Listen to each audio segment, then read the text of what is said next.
J. Cole is the self-proclaimed middle child of the rap game right now. He's slowly but surely built up his name over the last 10 years to be widely regarded as one of the big three most influential rappers of that time period, alongside Drake and alongside Kendrick Lamar. Cole is a protege of Jay-Z and also a very keen student of Nas.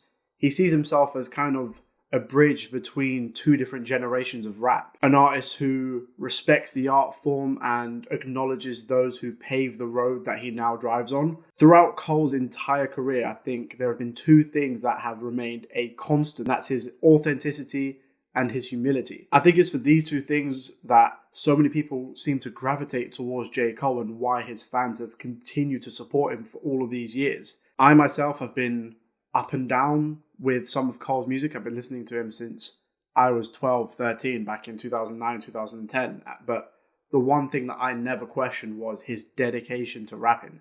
Count it up, count it up, count it up, count it, count it up, count it up, count it up.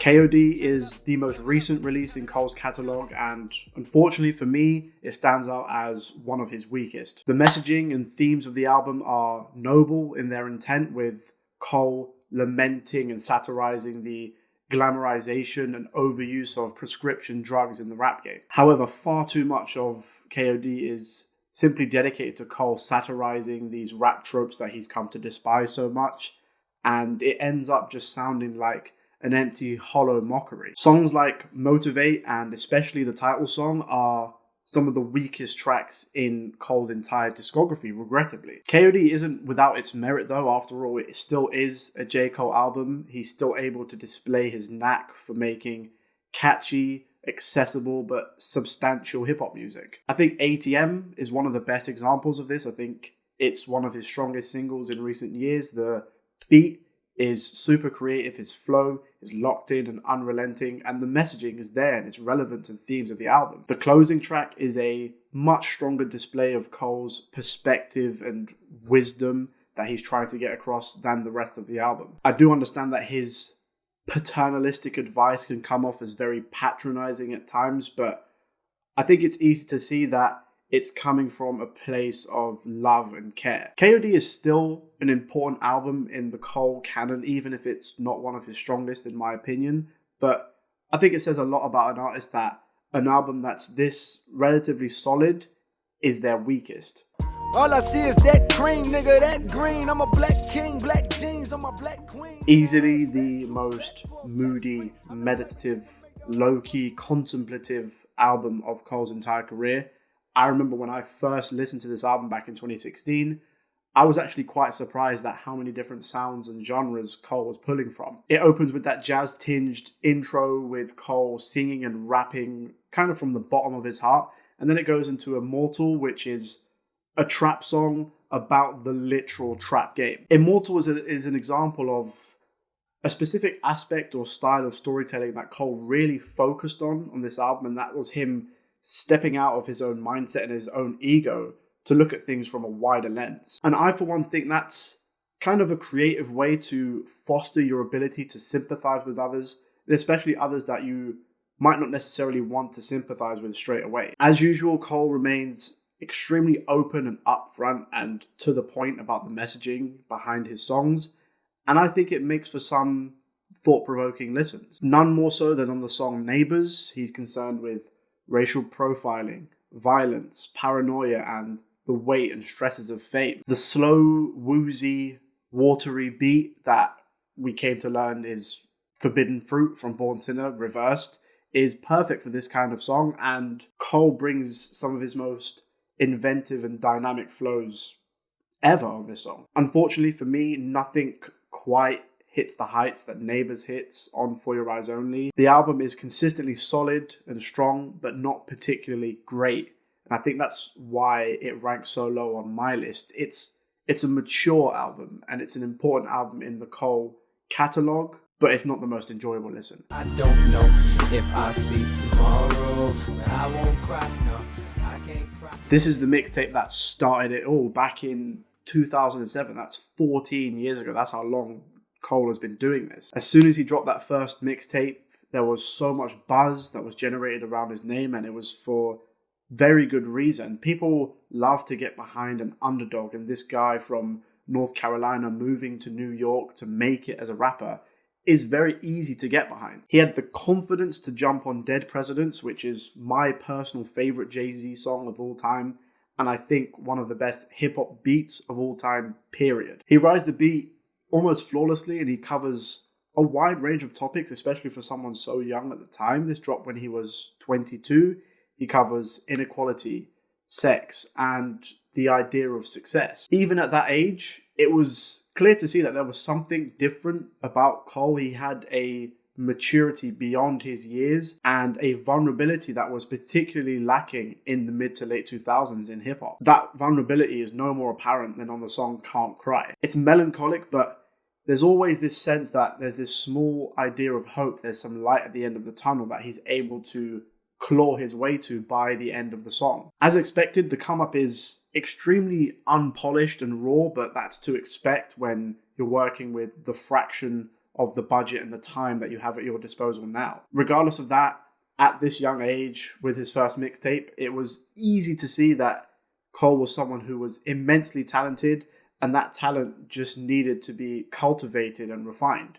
Angel eyes, long hair, I see you crying, what's wrong there? He did what, he fucked who? J. Cole's big mainstream major label debut that was so anticipated. I remember waiting months for this when I was like 14, and it was because of the success and the quality of the three preceding mixtapes. That's why this album was so hyped up. A couple of the biggest songs on the album, especially In the Morning and Lights Please, had already made appearances on previous mixtapes, and that just fueled the hype. In terms of features, he went all out. He had the biggest names he had Jay-Z, he had Drake, he had Missy Elliott, he had Trey Songz. Even though Trey Songz is completely irrelevant now, he was relevant in 2011. What's frustrating about this album is that it's kind of the two extremes of Cole bunched into one project. You have some of his rawest storytelling and writing on record to date, but also some of his most overtly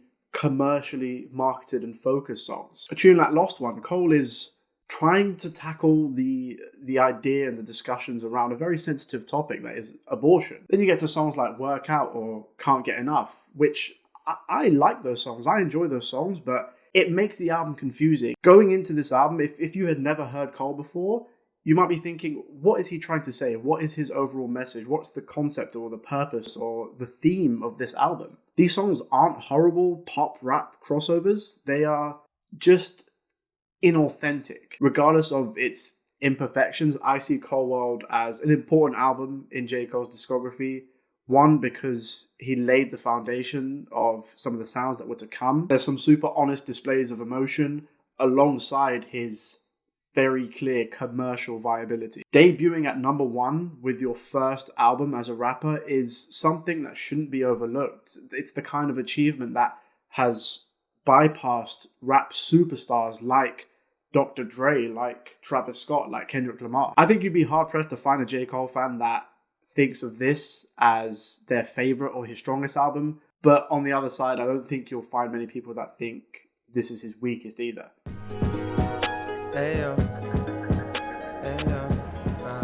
I think of Born Sinner as maybe the most ambitious project of J. Cole's career. Not the strongest, but ambitious. You could see a clear progression from Cole World that dropped a couple of years prior to Born Sinner. How he was producing his songs was noticeably different. It was more cohesive, and some of the subject matter that he was choosing to cover was very different as well. However, similarly to Cole World, I find this album kind of frustrating because it's got some of his best writing ever and some of his absolute worst writing ever. Rich Niggas is one of my personal favorite J. Cole songs that he has ever dropped. I love how he goes about explaining his disdain with a little bit of jealousy in there for these people that are born with silver spoons in their mouths. The beat is one of the best beats that Cole has ever produced as well. The harp sample and the ghostly vocals in the background is amazing. But then we get to a song like Land of the Snakes, and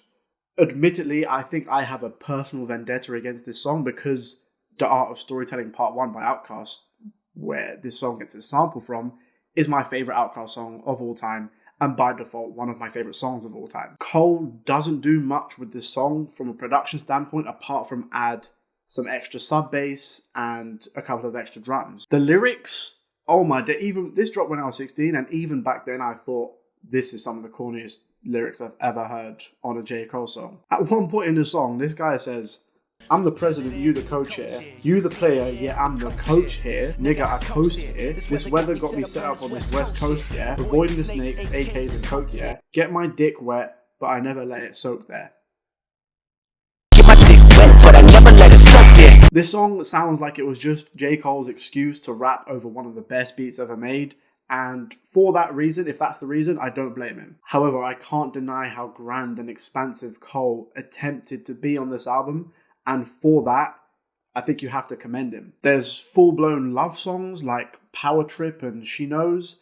And then you get some kind of biting satires of greed and capitalism on Ain't That Some Shit or Mo Money. And of course, the penultimate song on this album is Letting Us Down, which is the most vulnerable, open, honest Cole has maybe ever been on a song. The whole song revolves around Cole professing his love for his favourite rapper of all time, Nas, and how soul-crushing it was to hear that Nas was disappointed in the way Cole went about the song Workout specifically. Writing like this is where Cole is at his strongest and where he shines. There's no pyrotechnics, there's no overproducing, there's no trying too hard to be clever. It's just simple and honest, and it's effective.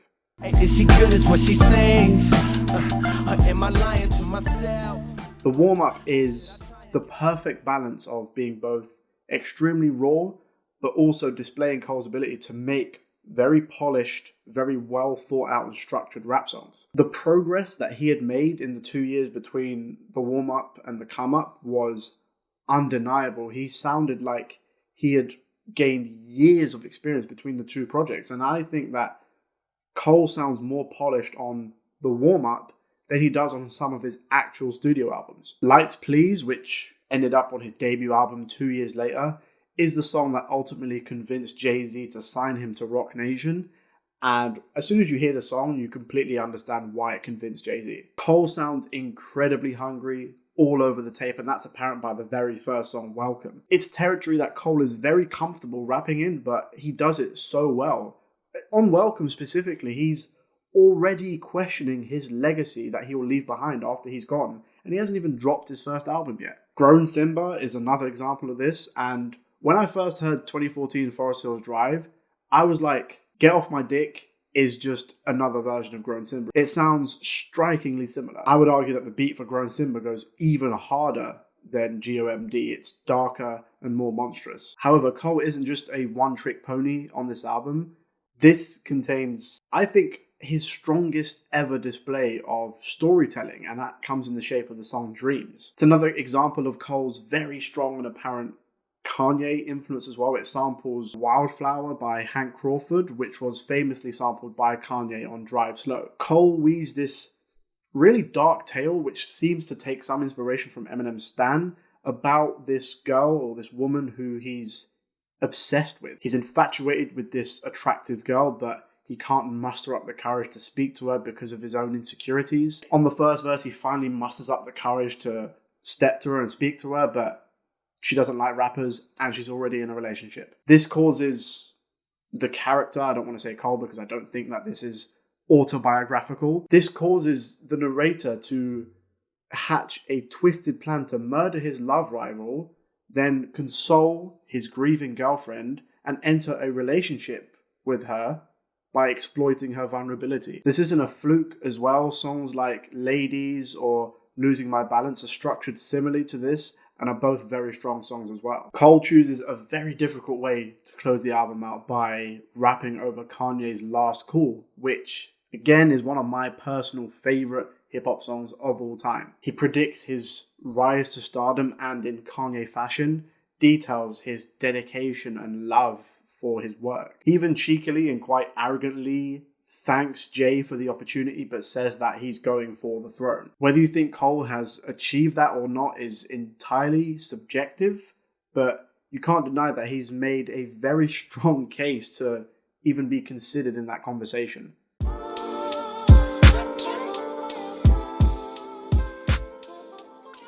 This is the one album that I think, speaking to Cole fans over the years, is the fans' consensus of Cole's strongest project to date. This was the first album after Born Sinner, which dropped the year before, and this was Cole's reinvention and transition into being a completely different artist. Everything was sounding polished and focused, and the change was so immediate, especially from when you first hear the intro song. The intro is quite beautiful and lush with the saxophone and the strings. It's very cinematic. It directly leads into January 28th, and in my opinion, this is J. Cole's best song that he's ever written to date. The beat is one of those beats where you can hear the Kanye influence very clearly with the emphasis on vocal samples and vocal chops. Lyrically, he has never been colder, and rightfully so, because the subject matter that he is dealing with is very harsh. Betrayal and staying true to yourself are what occupies his mind for the first portion of the song,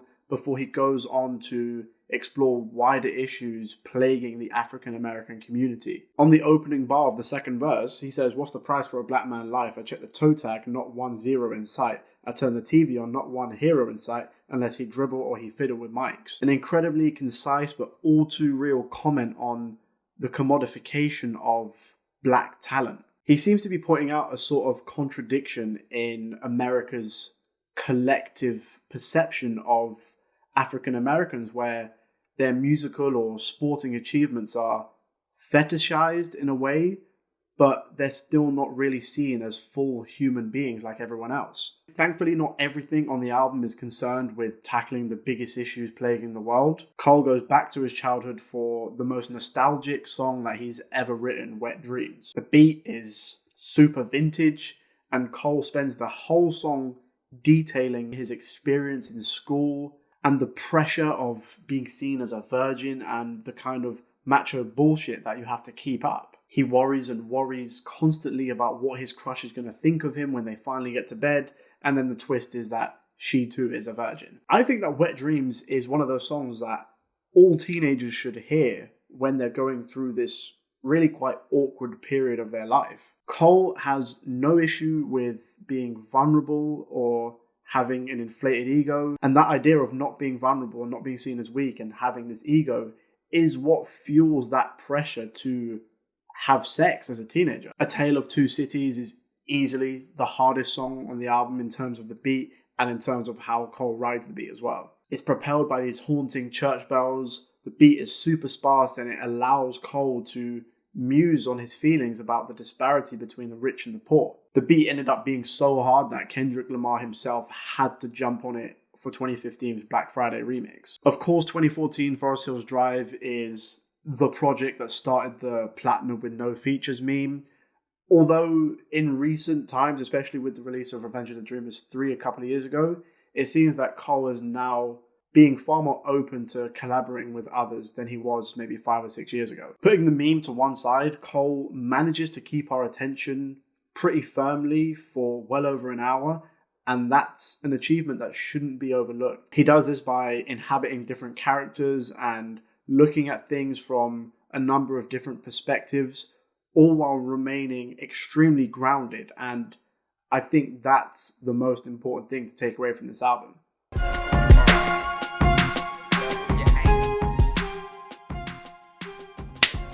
I know that Friday Night Lights is a mixtape, but for me, this is where Cole simultaneously found his sound and perfected his sound. Almost every single song on Friday Night Lights is a standout, from the beats to the lyrics to the hooks to the features. Too Deep for the intro, one of the first songs, flips Jay Dilla's Erykah Badu beat for Didn't You Know, from a smooth, meditative, ethereal kind of song to a beat that most rappers would love to spit on. Everything on this project just seems to come naturally for Cole. He's not concerned with trying to change the world or anything. He's just detailing his experiences. This doesn't mean that there aren't catchy, commercially viable songs. He marries the two in just such a fluid way. Before I'm Gone is a brutal, very realistic portrayal of poverty and violence that he has witnessed. He says they're killing niggas, what's the reason? His daughter's starving and she fucking freezing, so no wonder why he fucking squeezing.